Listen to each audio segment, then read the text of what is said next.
وَلَقَدْ يَسَّرْنَا الْقُرْآنَ لِلذِّكْرِ فَهَلْ مِن مُّدَّكِرٍ نحمده ونصلي على رسوله الكريم أما بعد فأعوذ بالله من الشيطان الرجيم بسم الله الرحمن الرحيم رب اشرح لي صدري ويسر لي أمري واحلل عقدة من لساني يفقه قولي 75 و اور من سے اہل الکتابی اہل کتاب من اہل الکتاب اہل کتاب میں سے من جو ان اگر تأمن تو امین بنائے ہو اس کو تأمن ہو تو امین بنائے اس کو بقنطار ڈھیر مال پر قاف طور مادہ ہے یؤدی وہ ادا کر دے گا حمزہ دالیا مادہ ہے ہی اس کو یؤدی ہی وہ ادا کر دے گا اس کو الیک طرف تیری الا پلس ک و اور منہم ان میں سے من پلس ہم من جو ان اگر تأمن تو امین بنائے ہو اس کو تأمن حمزہ میم نون مادہ ہے وہی جو ایمان کا مادہ ہے وہی امین کا مادہ ہے امانت رکھنا تأمن ہو تو امین بنائے اس کو بدینارن ایک دینار کا دال نون را مادہ ہے لا نہیں یؤدی وہ ادا کرے گا ہی اسے یؤدی ہی وہ ادا کرے گا اسے الیکا طرف تیری الا پلس کا اللہ مگر ما دمتا جب تک رہے تو علیہ اس پر علا پلس ہی قائمن کھڑا ہونے والا ہوتے ہوئے ذالک وہ بھی بوجہ ان بے شک ہم وہ بی انہم بوجہ بے شک وہ قالو انہوں نے کہا لیسا نہیں ہے علینا ہم پر علا پلس نا فی میں الامیین امیوں کے فی الامیین امیوں کے بارے میں امی حمزہ میم میم مادہ ہے سبیل کوئی گرفت دیکھیے سبیل کا مطلب تو ہوتا ہے راستہ لیکن یہاں راستے کے معنوں میں یہ لفظ نہیں آ رہا دنیا کی ہر زبان میں کچھ الفاظ ہیں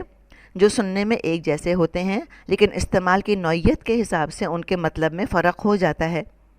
جیسے سٹیبل اور سٹیبل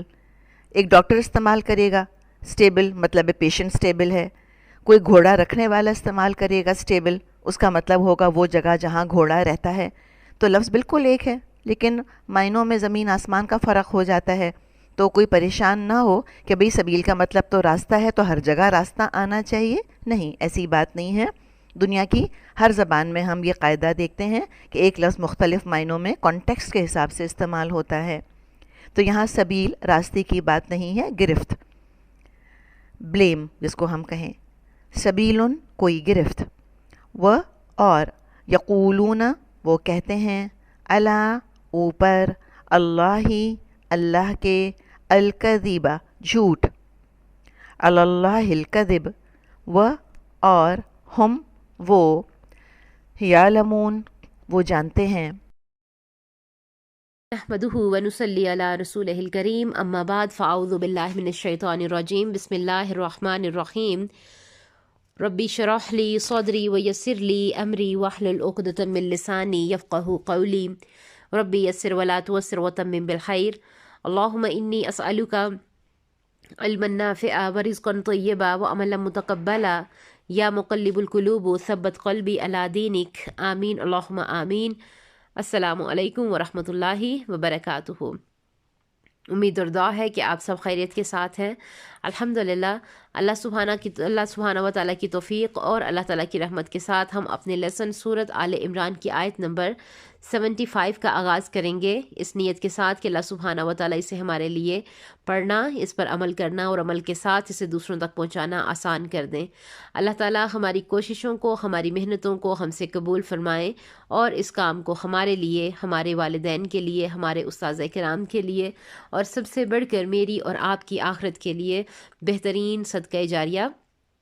بنا دیں، آمین اللہم آمین۔ اپنے لیسن کا آغاز کرتے ہیں سورت آل عمران کی آیت نمبر 75 میں، جس میں پھر اہل کتاب کا ذکر ہو رہا ہے اور ہمارے لیے دیکھتے ہیں کہ اس میں کون سے عمل کے جتنے بھی نکتے ہیں وہ لیں گے انشاءاللہ۔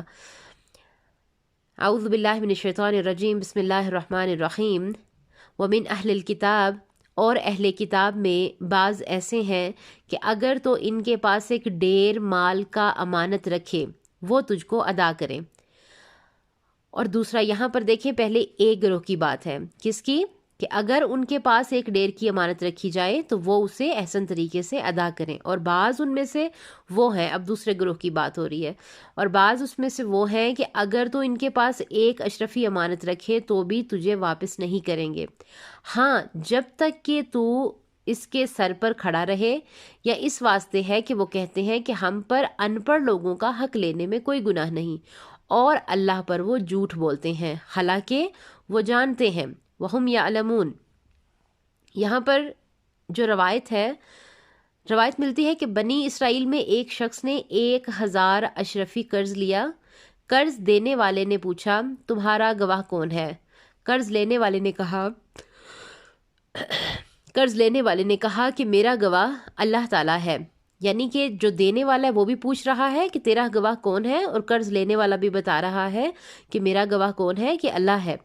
اب جس دن وعدے کے مطابق قرض واپس دینے والا شخص طے کی ہوئی جگہ پر پہنچا تو قرض واپس لینے والے کو ندی پار کرنے کے لیے کشتی نہ ملی اور وہ جگہ پر نہ پہنچ سکا۔ ادھر سے قرض واپس دینے والا انتظار کرتا رہا اور سوچتا رہا کہ اللہ کو گواہ بنایا تھا تو یہ پیسہ واپس نہیں لے جا سکتا، اس لیے اس نے ندی میں ایک لکڑی کو تیرتے دیکھا تو اس کے کھول میں اشرفیاں رکھ دیں اور ساتھ ایک خط بھی رکھ دیا کہ میں قرض واپس دینے آیا تھا، بھائی صاحب آپ ملے نہیں، اس لیے آپ کی امانت یہاں رکھ کر جا رہا ہوں۔ یہاں دیکھیں کہ یہ وہ لوگ ہیں جو اللہ تعالیٰ سے ڈرتے بھی ہیں اور اللہ تعالیٰ پر کامل یقین بھی رکھتے ہیں، اور اس نے کیا کہا کہ اس کے اندر اشرفیاں اور ہاتھ جو تھا وہ رکھ کر وہاں سے چلا گیا۔ اب لکڑی تیرتے تیرتے دوسرے کنارے پر چلی گئی۔ اتفاق سے قرض واپس لینے والے کو جب کشتی نہ ملی تو وہ وہی لکڑی جلانے کے لیے گھر لے گیا، گھر جا کر کاٹ کر استعمال کرنے لگا تو اندر سے اشرفیاں اور خط ملا اور وہ پڑھ کر مطمئن ہو گیا کہ میرا قرض مجھے واپس مل گیا ہے۔ اب ادھر جس نے قرض واپس دینا تھا اب اس فکر میں تھا کہ قرض اچھے طریقے سے واپس کیا جائے، اس نے دوبارہ سے پیسے جمع کیا اور اس شخص کو ڈھونڈ کر اس کے گھر پہنچا۔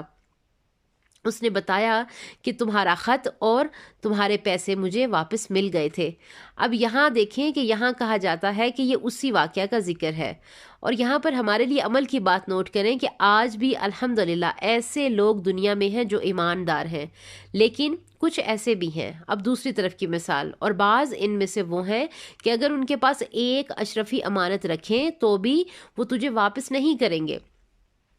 یعنی دینار سے دین کے بدلے نار یعنی کہ آگ خریدتے ہیں۔ یہود آج کے دور میں تلمود پڑھاتے ہیں، یعنی تورات کی جگہ تلمود استعمال کرتے ہیں۔ تلمود یہودی علماء کی لکھی ہوئی کتاب ہے جس میں انہوں نے اپنی مرضی کی باتیں شامل کر لی ہیں، اور پھر یہاں فرمایا گیا کہ وہ کہتے ہیں کہ ہم ان پڑھ لوگوں کا حق لینے میں کوئی گناہ نہیں، اور اللہ پر وہ جھوٹ بولتے ہیں حالانکہ وہ جانتے ہیں۔ اب یہاں پر دیکھیں کہ تلمود میں لکھا ہے کہ یہودی کسی یہودی سے جھوٹ نہ بولے اور دھوکہ نہ کرے، لیکن دوسروں کے ساتھ کرنے کی اجازت ہے، یعنی یہود سے جھوٹ نہ بولے اور دھوکہ نہ کرے، لیکن یہ سارے کام وہ دوسروں کے ساتھ کر سکتے ہیں، یعنی دین کو بدل دیا۔ اس کی مثال ایسے ہے کہ مسلمان قرآن اور سنت کو چھوڑ کر علماء کی لکھی ہوئی کتابوں پر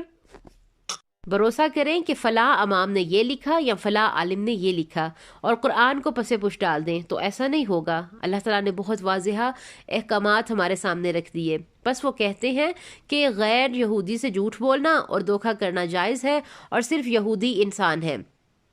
باقی سب جانور ہیں. ایک فلم بھی بنائی گئی تھی کہ اس کا نام تھا the other side of Israel. پھر کہتے ہیں کہ ہماری کتابوں میں لکھا ہے کہ اللہ فرماتے ہیں کہ یہ جھوٹ بول رہے ہیں. اب دیکھیں یہاں پر کہ اللہ سبحانہ و تعالیٰ کے کتنے صاف اور واضح احکامات ہیں اس میں. اس کے باوجود بھی یہ کیا کرتے ہیں؟ یہ عقل و فہم سے کام نہیں لیتے،